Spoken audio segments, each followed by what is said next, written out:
ఇప్పుడే అందిన వార్త సీఎం రేవంత్ రెడ్డి సంచలన నిర్ణయం పట్టా పాస్ పుస్తకం పైన అంటూ వార్తలు అయితే వినిపిస్తున్నాయండి. ఆ విషయాలు చెప్పడానికే వీడియో చేయడం జరుగుతుంది. వీడియోని స్కిప్ చేయకుండా పూర్తిగా చూడండి. కంప్లీట్ ఇన్ఫర్మేషన్ అప్పుడే మీకు అర్థమవుతుంది.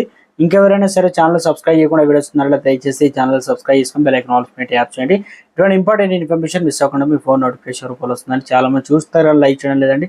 దయచేసి లైక్ చేయండి. ఇన్ఫర్మేషన్ అందరు కూడా రీచ్ చేసిన వారు అవుతాం. మనం రాష్ట్ర రెవెన్యూ మంత్రి రాష్ట్ర రైతులందరికీ కూడా ఒక తీపి కబురు అయితే శుభవార్త తెలిపారు. నేటికి రాష్ట్ర రైతులు తల్లిదండ్రులు లేక తాతల పేరు మీద ఉన్న పాహాని భూములను విక్రయిస్తున్నా అని అలాంటి రైతులు ఒక మార్గం ప్రకటించారు.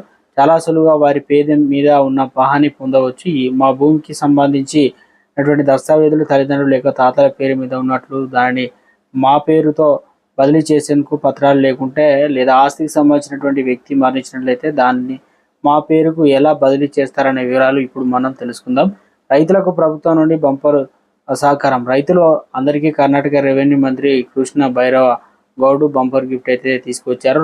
ఇక రైతుల భూమి గుండా గోవులు వెళ్లే రోడ్డు, నీటి కాపల, వాగు, కంచే భూమిలో ఉన్న చెట్లను నా భూమికి వస్తాయని, ఇది నా వాటా అని రైతులు గొడవకు దిగిన సందర్భాలు కూడా ఎన్నో ఉన్నాయి. కావున ఈ సమస్యలు పరిష్కరించడానికి రాష్ట్ర ప్రభుత్వం వ్యాప్తంగా రైతులు అందరూ కూడా భూపత్రాలు, ధృవీకరణ పత్రాల్లో డిజిటలైజేషన్ చేయాలని రెవెన్యూ మంత్రి చెప్పారన్నమాట. భూ సర్వే ఇక నుండి డిజిటలైజేషన్ రూపంలో కూడా ఉంటుంది. భూమి విరాళమా లేదంటే కొనుగోలు విభజన రూపంలో లేక పౌతి ఖాతాలో వారసత్వ రూపంలో ఒక రైతుల నుండి మరొకరికి ఆస్తి మార్పు అనేది ఉంటుంది. అంతకుముందుకి ఈ సమాచారం అంతా పేపర్ రూపంలో వచ్చారు, కానీ ఎవరికి ఎంత భూమి ఇస్తారనేది మాత్రం ఖచ్చితంగా తెలుపలేదు. అందుకే ఈ సమస్యలు అనే కూడా పరిష్కరించేందుకు రాష్ట్ర ప్రభుత్వం కడస్టర్ డిజిటలైజేషన్ చేయాలని నిర్ణయించింది. ఈ పత్రాలు పాహానీని సులభంగా బదిలీ చేయండి. భూమి యజమాని తన భూమికి సంబంధించినటువంటి మొత్తం సమాచారాన్ని కూడా మొబైల్ ఫోన్లోనే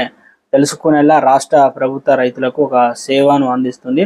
తొందరలో రైతులు ఆ భూముల సమాచార కొలతలు డిజిటల్ రూపంలో స్కాన్ చేసి మరీ భద్రపరచాలని రెవెన్యూ శాఖ సూచిస్తుంది.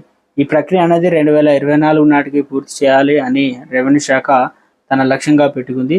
ఇక నుండి రాష్ట్రంలో రైతులు అందరూ భూముల సమాచారం డిజిటల్ రూపంలో అందుబాటులోకి వస్తాయి. రాష్ట్రంలో పలు ప్రాంతాలలో ఈ పని అమలు చేశామని, రైతులు భూములను డిజిటల్ స్కాన్ చేసి పత్రాల సేకరణ అనేది జరుగుతుందని అన్నారు. రైతులు తమ మొబైల్లో భూమికి సంబంధించినటువంటి అన్ని వివరాలు కూడా తెలుసుకునేందుకు పాహాని మీ తండ్రి లేదా తాత పేరు మీద ఉండి వారు కనుక మరణించినట్లయితే మరణ ధృవీకరణ పత్రాన్ని కూడా అందించాలి. దీని ద్వారా సులభంగా మీ పేరు బదిలీ అయితే చేసుకోవచ్చు. రైతులకు ప్రభుత్వం కీలక ప్రకటన. తల్లిదండ్రుల తాతల పేరు మీద ఉన్న పాహాని భూములను సులభంగా బదిలీ.